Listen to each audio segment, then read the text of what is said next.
Assalamualaikum warahmatullahi wabarakatuh. Nama saya Mizan Batullah, NIM 19.18015 dari kelas A Teknik Informatika Universitas Ahmad Dahlan.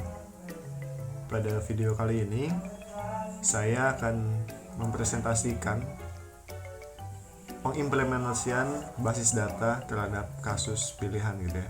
Dan di sini kasus yang saya gunakan atau kasus yang saya pilih yaitu pusat oleh-oleh khas Pangandaran. Nah, deskripsi latar belakangnya yaitu saya melihat ya, maraknya pelaku usaha di sektor oleh-oleh gitu, di sektor rumah, membuat saya ingin meningkatkan performa usaha tersebut, terutama dalam hal manajemen datanya.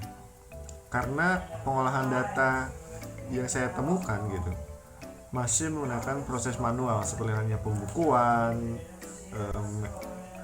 terus rekapan hasil produksi dan penjualannya. Nah, dengan latar belakang seperti itu, target capaian yang saya ingin capai yaitu agar manajemennya lebih efektif dan efisien dengan menggunakan sebuah program gitu ya.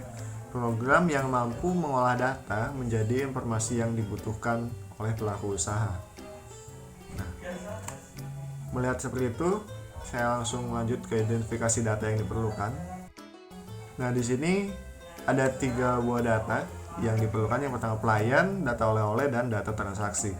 Saya tidak menggunakan data pelanggan karena tidak diperlukan gitu ya dalam proses pembukuan, terutama dalam skala penjualan yang besar seperti pusat oleh-oleh. Maka dari itu hanya diperlukan data transaksi aja untuk proses perekapannya. Dan di sini untuk yang pertama data pelayan itu memerlukan NIK gitu ya, nomor induk pegawainya, kemudian nama, udah jelas nama pegawainya. Yang kedua yaitu data oleh-oleh.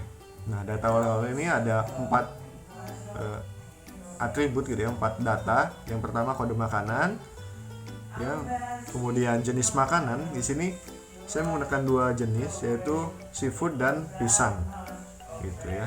Nah, kemudian ada nama makanannya jelas. Kemudian yang terakhir adalah harga per satu itemnya gitu. Kemudian yang terakhir, yang ketiga adalah data transaksi.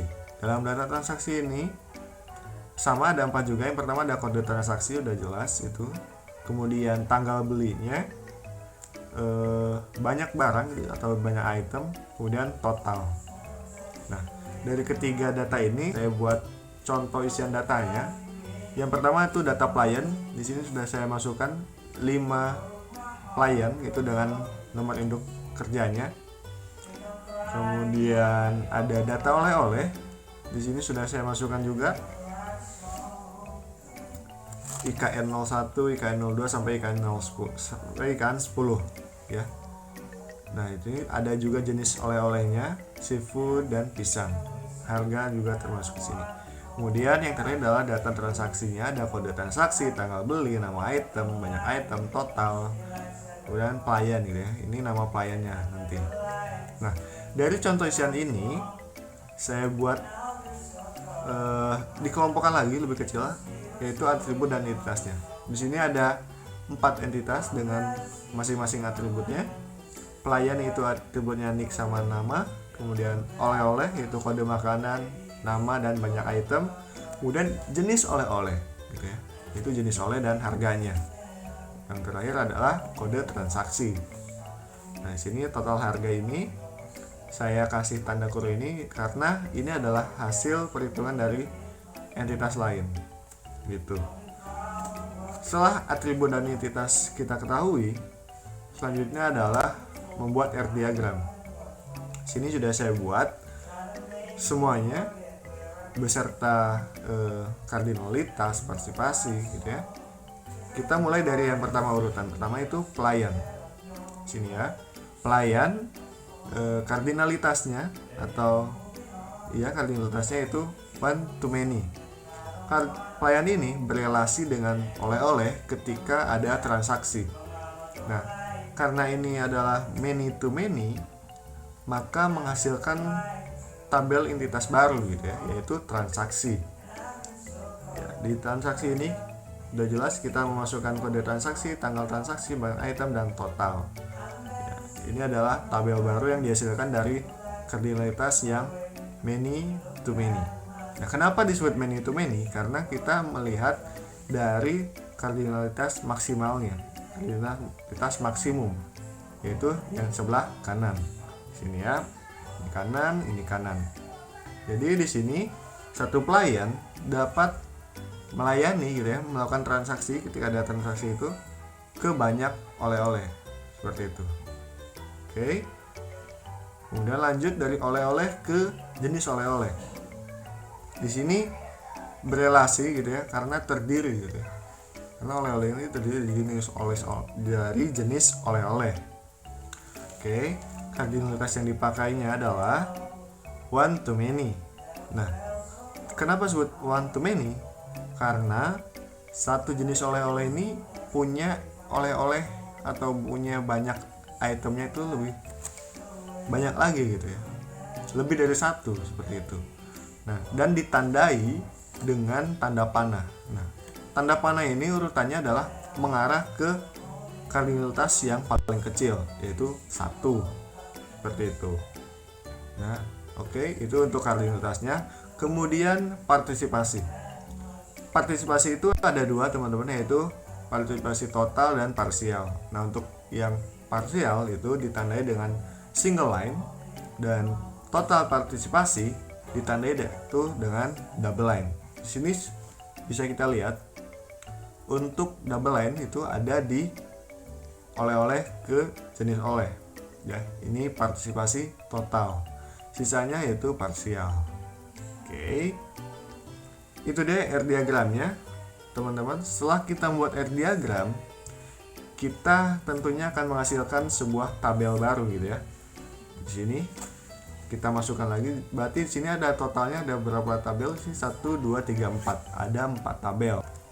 Nah, dalam tabel pelayan kita mendapatkan nick dan nama gitu ya.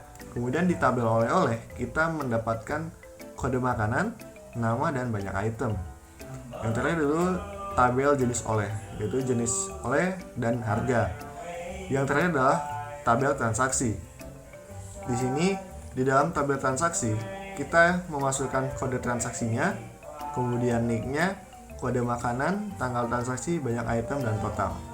Nah, di sini ya bertambah nick dan kode makanan. Karena ini transaksi ini adalah hasil dari relasi antara pelayan dan oleh-oleh seperti itu. Nah, setelah kita berhasil mendapatkan tabel baru gitu ya, barulah kita membuat sebuah skema relasi. Nah, ini dia tampilan skema relasinya. Bisa dilihat ya teman-teman. Di sini primary key ditandai dengan garis bawah atau underline gitu ya. Primary key dari data pelayan di sini masuk ke transaksi sebagai secondary key. Foreign key gitu ya. Nick ini masuk ke transaksi sebagai foreign key. Nah, kemudian oleh-oleh juga masuk ke transaksi menjadi foreign key di bawahnya. Seperti itu.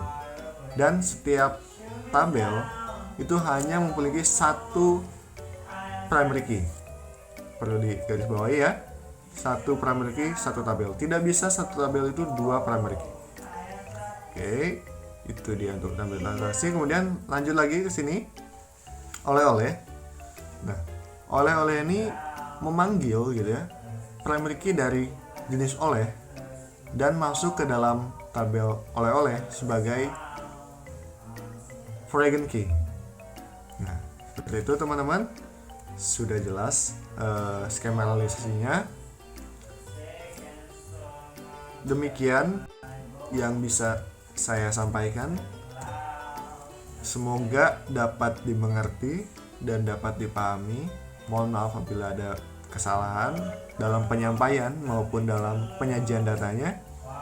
Mohon dikoreksi, silakan untuk tulis di kolom komentar. Terima kasih dari saya. Cukup sekian. Wassalamualaikum warahmatullahi wabarakatuh.